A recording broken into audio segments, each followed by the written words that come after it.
En el barrio se nos salió de control una posada que hizo una familia que recién se mudó al barrio. Esto pasó a finales de los 80s. Yo tendría unos 10 o 9 años y era cuando nos juntábamos todos los chamacos a la noche a jugar en la calle, haciendo un borlote más ruidoso que la misma revolución. En la palomilla éramos vagos lo que le sigue. La verdad es que pareciera que tuviéramos cohetes en las sentaderas, porque no podíamos durar más de 30 minutos sin estar quietos, sin meternos en alguna travesura. Como vivía en un barrio muy humilde, por lo general en diciembre no hacíamos nada en la cuadra, porque la neta no había dinero en las familias para eso. Pero hubo un año en el que una familia se mudó a la zona, es de la que les quiero hablar. Ellos llegaron haciendo lodo, cayéndole bien a toda la gente, te prestaban dinero, te ayudaban con carros si necesitabas moverte, y así de repente, a veces el señor, que le decíamos Don Chepe, nos regalaba balones o juguetes para que la chaviza jugara en la calle, o a veces hasta rentaba camiones para llevar a todos al balneario, parques o conocer el centro del país.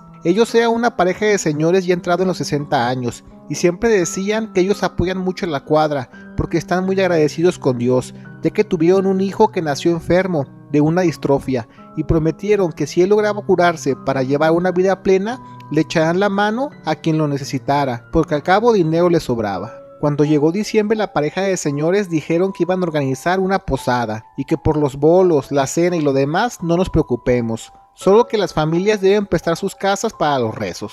Estuvo padre porque para empezar, nosotros los chamacos jamás habíamos estado en una posada, más las que hacen en la escuela. Y aunque fue complicado al principio, porque los morros no nos comportábamos, siguió adelante. Cuando hacíamos las peregrinaciones a las casas y pedir posada, ya nos estábamos quemando el pelo con las velas, o haciendo cualquier desfiguro. Ya saben, con nosotros pura vagancia. La primera noche fue en mi casa, y los señores nos prestaron un nacimiento especial, porque yo solo había visto de los monitos pequeños, pero este que nos dieron eran de monos enormes, casi tan grandes como de 1 metro de alto. Los primeros días lo pasamos genial, porque todo era nuevo para nosotros. Nos decían que el que no cantara no le daban bolo, y ahí nos tienes pegando de gritos cantando, entre rezos. Y no solo eso, acabando la posada, nos quedábamos en cualquier casa, y estos señores nos contaban historias de terror, mientras comíamos los dulces y la fruta de los bolos. Hasta allí solo parece una bonita experiencia, pero gracias a la inocencia y la imprudencia de los chamacos, nos salvamos de las verdaderas intenciones de esa gente. Era la penúltima posada en la casa de un vecino, y yo creo que por estar comiendo durante toda la semana puros dulces, los chamacos estábamos más inquietos de lo normal. Ya iba media posada de rezos, cuando un amigo al que le decíamos el Choncho, estaba molestando a otro chavito, aventándole bolitas de serrín, que había agarrado del nacimiento. Los adultos ya le habían dicho que se calmara, o si no, no le iban a dar bolo, pero los chamacos siguieron en lo mismo jugando. Los minutos pasaron, y ahora eran 4 o 5 chamacos los que empezaban a aventarse estas cosas, y como castigo el dueño de la casa paró la posada, y les dijo a esos chamacos que se salieran, para ellos no iba a haber bolo. Y entre que unos decían que no fueron y otros los delataban, a los demás se empezaron a aventar, y por el enojo, uno de los chamacos se trastabilló, cayendo directamente en el nacimiento, quebrando una de las figuras. Con la mera cabeza se fue a parar sobre San José, que no lo quebró con el primer golpe, sino que lo empujó con fuerza para tumbarlo, y al hacerse pedazos en el suelo, vemos que dentro tiene un montón, algo similar a la arena de mar, pero en color negro, parecía pólvora. Todos se enojaron con el chamaco, y empezaron a pedirle perdón a los señores que nos prestaron las figuras. Yo sí recuerdo que esos señores se veían muy preocupados por la situación. Mi papá les dijo que no se preocupen, que él los puede reparar, los puede resanar con yeso y mandarlos a pintar. Pero se notaba a leguas que eso no era problema para los señores, porque de un segundo a otro, la tierra oscura empezó a despedir un dolor muy potente, que no era nada agradable. Literal, olía a carne echada a perder, pero de una manera tan intensa que hasta te ardía la garganta de lo incómodo que era. Los adultos nos dijeron a los chamacos que nos saliéramos de la casa, y mientras lo hacíamos, los dueños de las figuras también se pelaron entre la multitud, yéndose rumbo a su casa sin mirar para atrás. Yo lo demás no lo vi, lo escuché desde la calle porque nos quedamos al chisme, pero de los adultos que se quedaron ventilando el olor a podrido de la casa, empezaron a pegarte gritos después, preguntando qué eran esas cosas que están dentro de las demás figuras. Mi papá me contó que de las figuras del nacimiento se empezaron a tronar solas, y de la figura de María había cientos y cientos de larvas de mosca frutera, ya saben, de esa grande, y así todas las figuras que prestaron para el nacimiento. No tardaron en darse cuenta que esas figuras eran recipientes para hacer algo de brujería. y en corto mi papá y un par de vecinos se pusieron intensos y fueron a la casa de estos señores para que salieran y explicaran qué estaba pasando, pero estos señores se encerraron y no dieron la cara. Todos los vecinos estaban atentos al chisme, pues empezó a salir de control y empezaron entre todos a meterse ideas en la cabeza de que con razón esos señores siempre actuaban así amables. Por eso eran buena onda con todo el barrio. Por eso siempre nos querían haciendo actividades juntos, porque seguro de eso iban sus trabajos de brujería, como para, no sé, quitarnos la energía. A la gente le hirvió la sangre en pensar eso, pues creíamos que ellos eran buenas personas, pero estábamos siendo usados, y el que ellos no nos dieran la cara solo confirmaba más su culpabilidad. Mi papá y otros vecinos se pusieron muy ponchados y se brincaron a su casa para sacarlos a la fuerza, pero para esto llegó la patrulla y calmó las aguas de los vecinos. Como vieron que ya estaban a nada de darles una buena tunda, la misma policía sacó escoltando a los señores de su casa para llevarlos a su patrulla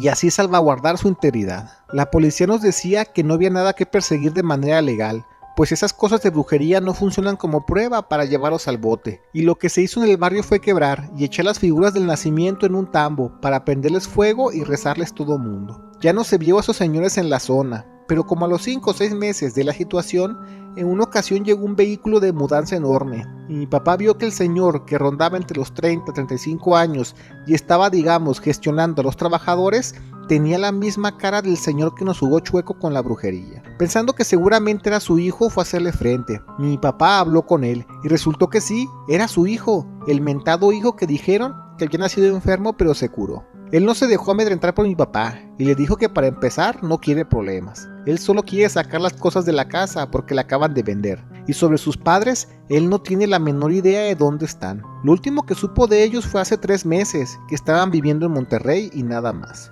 No tiene casi contacto con ellos, pues él, al igual que toda mi cuadra, también se enteró de joven que ellos estaban en temas de cultos, y aunque él sabe que parte de su recuperación de cuando era joven se debe a esos cultos, él no se siente obligado a rendirle tributo a nadie, más que a Dios nuestro Señor. Mi papá dijo que el señor con el que hablaba se veía que era de fiar, y platicaron sobre las cosas que estaban dentro de las figuras. Él le dijo que no sabe mucho sobre el tema, la verdad, pues cuando él tenía 5 o 6 años empezó con sus problemas de salud, y empezaron a ver un montón de médicos, acabando todas las posibilidades, pero de lo poco que recuerda es que también lo empezaron a llevar a grupos de sanación espiritual, y empezó con las mejoras hasta estar sano por completo. Él, ya siendo adulto, cree que a donde lo llevaban no eran lugares de sanación, eran lugares para hacer rituales de culto. Pero él apenas tuvo edad para entender las cosas, dejó de lado esos temas y también la comunicación con su familia, que ya es mínima o nula. Mentiría si nos dijera de que sabe qué son las cosas que vimos dentro de la posada, pero los pocos recuerdos que tiene es que sí, hay como memorias perdidas de que él veía a sus padres rezarle a figuras rellenas de tierra. Desde esa ocasión en el barrio empezaron a agarrar todos las misas de la Virgen de la cuadra, y empezaron también con las posadas, que eran muy humildes, pero con que nos diera unos cacahuates y un par de dulces nos dábamos por bien servido. Ahora todos en la cuadra echábamos rezo, queríamos que la brujería se fuera. El tiempo pasó, y sé que sonará una locura, pero me quedé con el hábito de que cosa que compro la agito para ver si no tiene nada dentro extraño, sobre todo en figuras de adoración, como santos y cosas así. Mis hermanos también lo hacen. Mi mamá siempre nos dijo que esta experiencia nos iba para tener los ojos bien abiertos a las intenciones de la gente, y no nos dejemos deslumbrar por el dinero y la disposición de ayudar, pues de esa forma es como ciegan a uno, y ya uno no puede ver las cosas como en realidad son. Mi amigo, el que se fue de cabeza en el nacimiento y en teoría fue quien nos salvó de las intenciones de esos señores, es mi compadre ahora, y desde ese día le decimos el cabrito, por los cabezazos que da.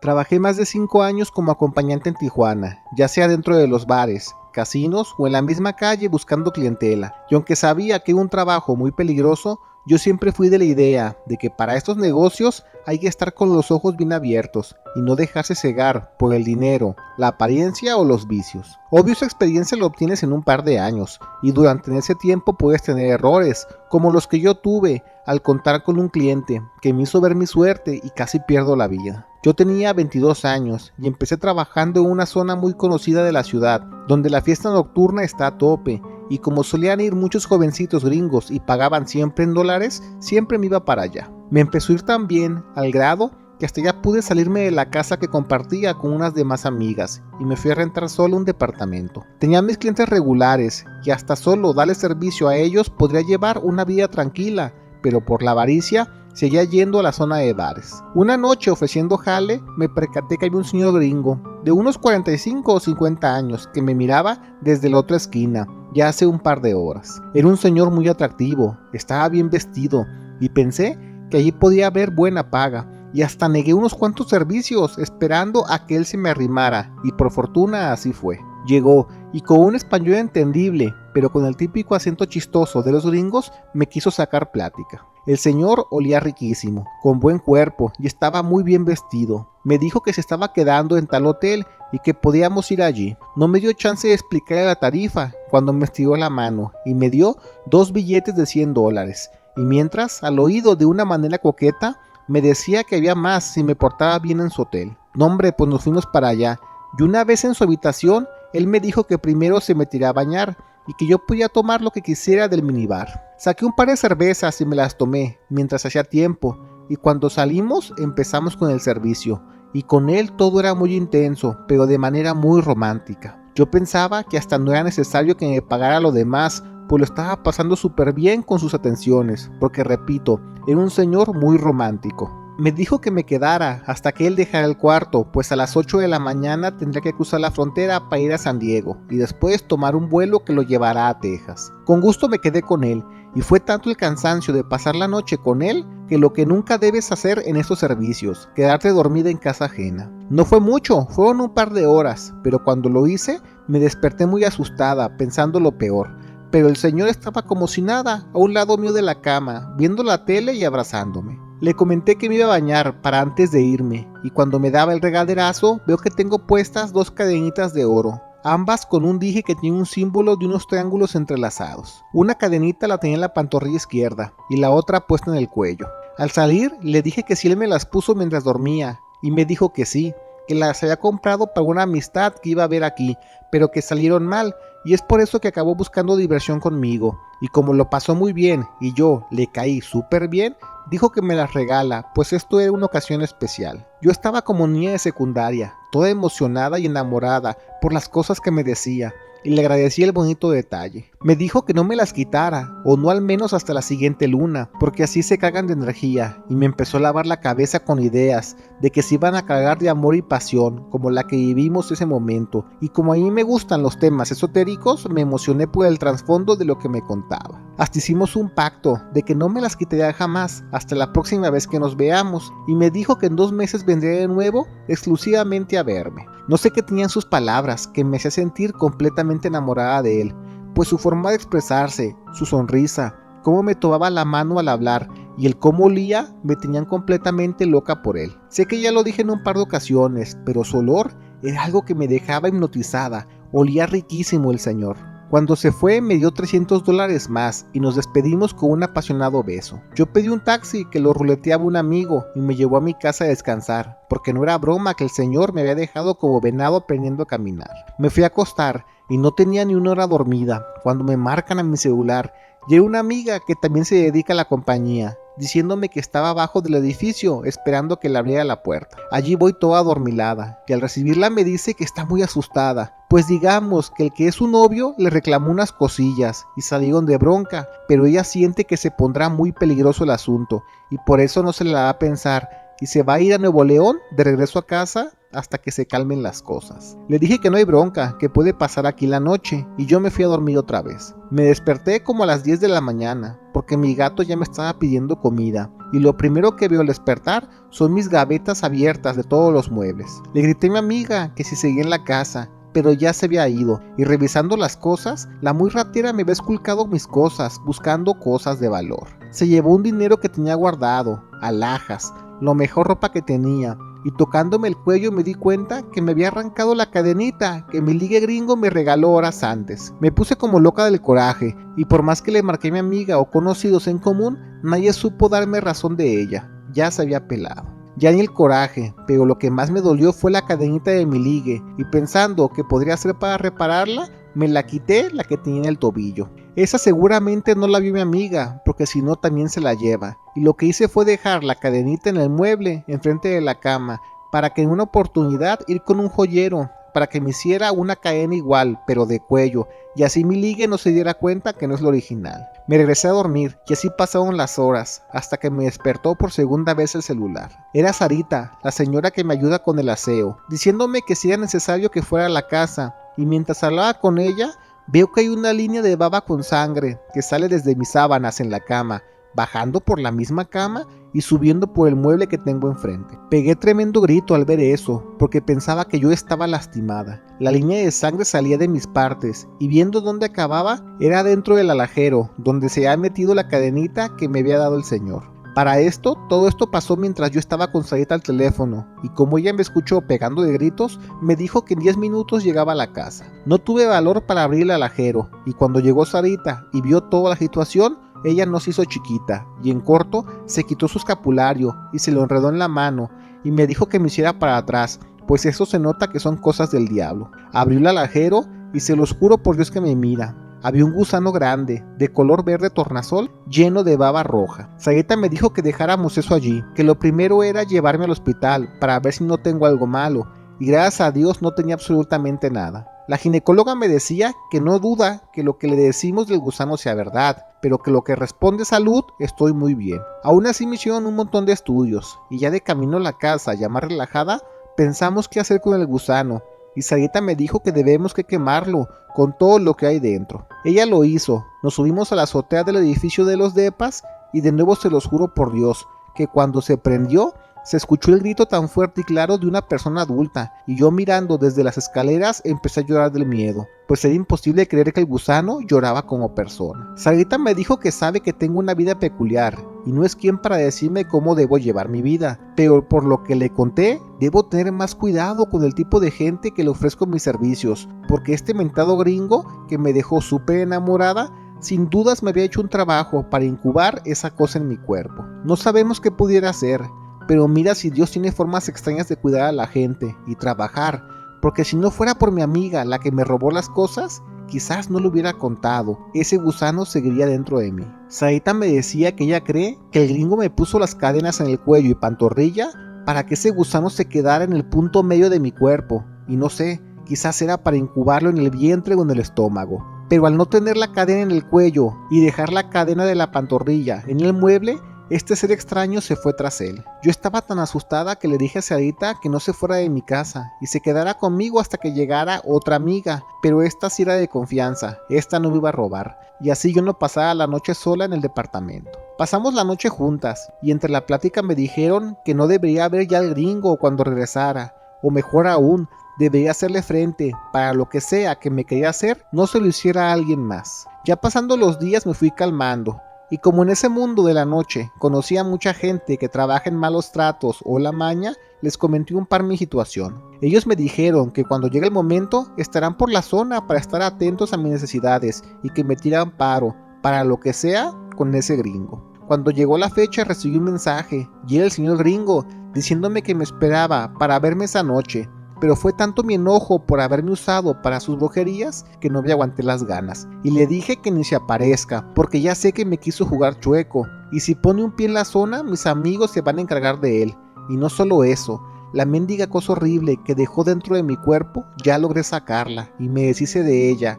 El señor ya no me contestó, y yo cambié de número para evitar problemas. Con el tiempo, cada vez que fui contando mi experiencia, me dijeron que seguramente, al dormirme en el hotel, fue que me puso ese ser en el cuerpo. Y otras amigas también me dicen que seguro algo tenía su perfume, que era lo que me tenía toda tonta por él, como si estuviera hipnotizada.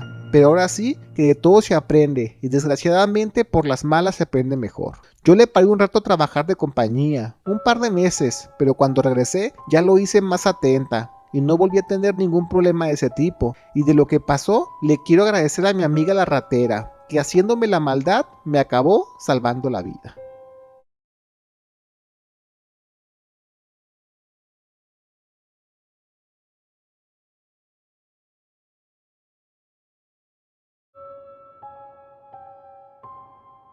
Se los juro que no me cabe en la cabeza cómo fue que llegué a este punto de mi vida en el que tuve que empaparme de todo lo que responde a lo paranormal para quitarme de encima a una que ni siquiera se podría llamar pareja, que en un arranque de celos casi hace que pierda la vida. Todo empezó cuando trabajaba en La Maquila aquí en Guadalajara, y como sabrán, en ellas hay muchas líneas de producción con más de 50 o 70 empleados, y es inevitable no generar lazos con la gente, pues verlos durante 8 horas al día es más de lo que incluso puedes ver a tu familia. Fue allí cuando conocí una chava facilitadora llamada Ana, y se los juro que durante un año entero tuvimos una amistad muy normal, nada fuera del otro mundo, se los juro. Un día un amigo cumplió años y fui al bar donde se festejó, y entre la gente noté que había un señor borracho que andaba mala copa, queriendo platicar a fuerzas con Ana, y se me hizo fácil llegar con ella para espantar al borracho, pero se los juro, sin ninguna otra intención. Después de platicar un rato con ella, pues me quedé allí, no sé qué pasó, pero hubo clic, y en esa misma noche nos fuimos de vagos por allí. Yo ese día le recalqué que tengo novia, y ella aún así me dijo que no pasa nada, solo sería cosa de una noche, y hasta ese momento creía que teníamos un acuerdo. Pasan los días y empezamos a mensajearnos más y más subidito de tono, y cuando mi novia empezó a sospechar que estaba de vago, le dije a Ana que lo mejor era empezar a cortar lazos y mantener distancia para no complicarlo más. Cuando se lo dije estábamos en el comedor, y ella se lo tomó muy a mal cuando hablamos, pues tomó un tenedor y casi me lo puso en la cara, diciendo que esto no se va a quedar así. Aunque sí me sacó de onda en ese momento, yo solo pensé que estaba enojada y loca, y ya. Pero fue en ese día que empezó mi calvario, pues esa noche fui a ver a mi novia. Mientras la esperaba en una placita de por su barrio, me compré una nieve raspada y me senté en una jardinera, y yo estaba en la boba, y ándale que me pica una abeja. No fue tan fuerte, pues pareciera que no encajó tan de lleno el aguijón, pero sí me empecé a sentir muy mal, algo similar como un colapso en el pecho, y también, de repente, empecé a vomitar de color amarillo, como si estuviera aventando pura bilis. Me dolió tanto el abdomen que pensé que perdería la vida, y como me tiré al suelo y pegué de gritos, unos empleados de una lavandería me vieron y fueron a mi auxilio, y con todas las fuerzas del mundo intentaba decirles que me picó una abeja. Llegó una ambulancia y me estabilizaron, y me confirmaron eso, que soy alérgico a las abejas, y en un grado bastante peligroso, pero se los juro que yo no tenía la menor idea de eso. Mi novia estaba muy asustada por la situación, y más porque cuando llegó a verme, me vio con la cara inflamada, como si me hubiera puesto a boxear sin guantes con algún profesional. Me dieron 2 días de incapacidad, y cuando llegué a la chamba les conté la situación, porque entre los chismes del trabajo, todos pensaban que yo había renunciado para evitar a Ana, pues más de una persona vio cómo se puso de loca en el comedor cuando cortamos, por así decirlo. Yo aún tenía la cara un poco hinchada, y todos los amigos estaban a risa y risa por cómo me veía. Trabajé el turno de manera normal, y miraba de lejos a Ana, que ella estaba como si nada. Para cuando nos fuimos al comedor, los empleados tenemos el hábito de que al comer nos quitamos las batas porque son blancas y no las manchamos. Y cuando acabé mi comida, me fui para dejar mi charola en los pretiles, y ándale que veo de reojo que Ana está sin bata, y en el hombro tiene un tatuaje reciente de una abeja. Yo sabía que ella no tenía tatuajes, y creo que está de más decir por qué lo sé. Y aunque yo sé que se prestaba a una simple coincidencia, la verdad es que se me hizo muy extraño. Platicando con las demás compañeras, hablé con una amiga en común. Le dije que cómo sigue Ana, pues cuando le expliqué que ya no podía verla, hasta me amenazó. Y la compañera me dijo que era todo muy normal, aunque más de una amiga le preguntó que si todo estaba en orden o si quiere hablarlo más a fondo, ella siempre afirmó que está bien, que patanes como yo sobran en el mundo, y no sería ni el primero ni el último que seguramente se cruce por su vida. Al escuchar eso, me dio como algo de paz, pues pareciera que ya me estaba superando, pero de eso, nada amigos. Pasa una semana, y una tarde que estábamos muy a gusto en la chamba, ándale que nos agarró el temblor, y como era de mediodía, salimos a los patios y jardineras, mientras seguridad industrial revisaba que todo estuviera en orden para poder regresar. Esperamos un rato haciendo tiempo, y para cuando el calor arreció, nos quitamos las batas, que son como de una tipo tela térmica que te sofocaba bastante. Y pasando con los amigos y conocidos, veo a Ana que no trae bata. Y del lado contrario, donde se hizo un tatuaje de abeja, tenía otro parche color piel, como si recientemente se hubiera hecho otro tatuaje. Después del temblor, yo ya tenía los nervios de punta, y al ver eso, pues me puse algo paranoico, no lo negaré. Nos dicen los guardias que regresaremos aproximadamente en 50 minutos a la nave industrial, y de paso me fui con los amigos a echarnos un tabaco y caminar. Estábamos en eso, cuando vi que un camarada manotea un lado de su cara, como dándose una cachetada, y lo primero que se me vino a la mente fue que estaba espantando una abeja. No pasó ni medio segundo, y ándale que siento una picadura a la altura del codo. Di el manotazo para aplastar, lo que sea que haya sido, rogándole a Dios que sea otra cosa, menos una abeja, pero mala suerte, una abeja bien choncha. Como mis amigos sabían lo que me había pasado, me encaminaron a la enfermería, pero ni siquiera pude dar 5 pasos cuando me sentí súper mal, y de nuevo empecé con el dolor de pecho y el vómito de bilis. Yo sentía que los pulmones se me estaban haciendo chiquitos, pues no podía ya respirar. Gracias a Dios, como en esa empresa donde trabajaba es un monstruo enorme, tiene una enfermería en cada nave industrial y pudieron estabilizarme rápido. Cuando ya medio pude hablar, lo primero que dije fue que todo eso es culpa de Ana. Ella puede manipular las abejas con sus tatuajes, pero seguramente lo dije todo por ningún lado, porque de por sí, escuchar eso no tiene sentido. Ellos dieron por hecho que yo todavía seguía atolondrado por el medicamento. La enfermera, que era una señora muy amable, me decía que me calmara, que lo que menos necesito es hiperventilarme, porque tengo los pulmones inflamados, pero yo estaba gritando que las abejas me quieren quitar la vida, y Ana tiene culpa de ello. Ella tiene poderes y puede manipularlos. Pues pasó lo mismo. De nuevo me he hecho mis días de incapacidad, y no me quedó de otra que decirle a mi novia lo que yo creía que estaba pasando. Ella enojada me mandó por un tubo, y ahora estaba como el perro de las 2 tortas, sin novia y con un examante psicópata, que de alguna forma yo juraba podía manipular las abejas. Esos días en casa me puse a pensar cómo salir del problema, e investigando en internet no había mucha información sobre ese tipo de brujería, como tatuajes embrujados o no sé, y sobre los supuestos charlatanes llamados disque brujos maestros, de esos que salen en videos y podcasts. Les escribí a sus redes, pero todos me decían lo mismo, que primero les deposite una buena feria y ya, solo así podríamos hablar de la situación. Era tanta mi desesperación que hasta estuve a nada de pagar a uno de ellos, pero hablando con un amigo del barrio, me dijo que es mejor ser un cobarde arrepentido con vida que un valiente y orgulloso en el panteón, y me hice la idea de tener que ir a rogarle de rodillas si es lo que quiere Ana para que me perdone. Lo primero que hice fue investigar dónde se tatuaba, y resultó que era en el mero centro de la ciudad. Y el día que vi que no se subió a su transporte rumbo a su colonia y tomó uno que te lleva al centro, me fui para allá.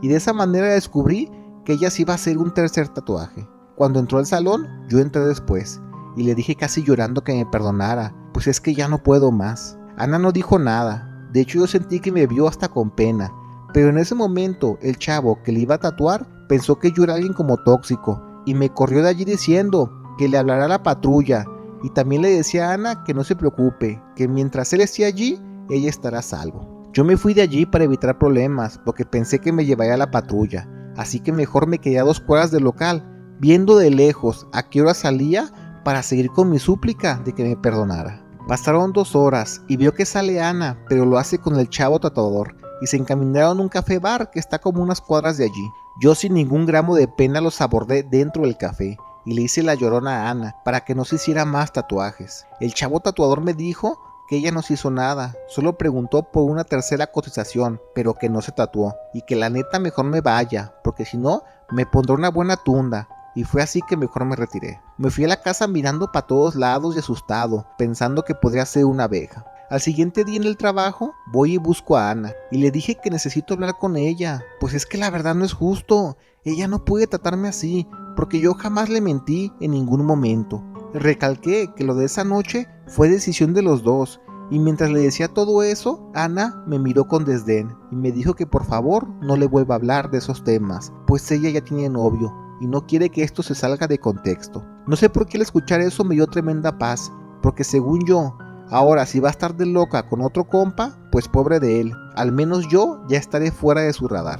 Ese mismo día le digo a una amiga en común que investigue quién es su nuevo novio, y resultó ser un tatuador. Curiosamente, el que yo vi, que ahora que se ha hecho 2 tatuajes, se ha hecho amigo de él, y que la última vez un loquito le dijo a ella cosas, y el chavo tatuador la defendió, cosa que a ella le fascinó y terminó enamorándola. Allí agarré la onda, que también fue de esa manera que ella se acabó interesando en mí, cuando espanté al borrachito Malacopa en el cumpleaños de mi amigo. Yo solo puedo pensar que gracias a Dios, la loca está con los ojos en otro hombre. Aún así, el siguiente año usé camisas de manga larga y suéter sin importar el clima, pues necesitaba que me cubriera de las abejas a toda costa, y aunque las evito a todo momento, algo me dice que ya no soy alérgica a ellas, pero no tengo la menor intención de saberlo. Como dejé de trabajar en la manufactura, ya no supe qué fue de Ana, pero espero al menos que el compa tatuador no sufra lo mismo que yo. Gracias por ver el video. Te recordamos que todos los días subimos nuevas historias, así que activa las notificaciones. No olvides darle like y comparte, pero sobre todo comenta. Queremos saber qué es lo que la comunidad de México Inexplicable tiene para decir.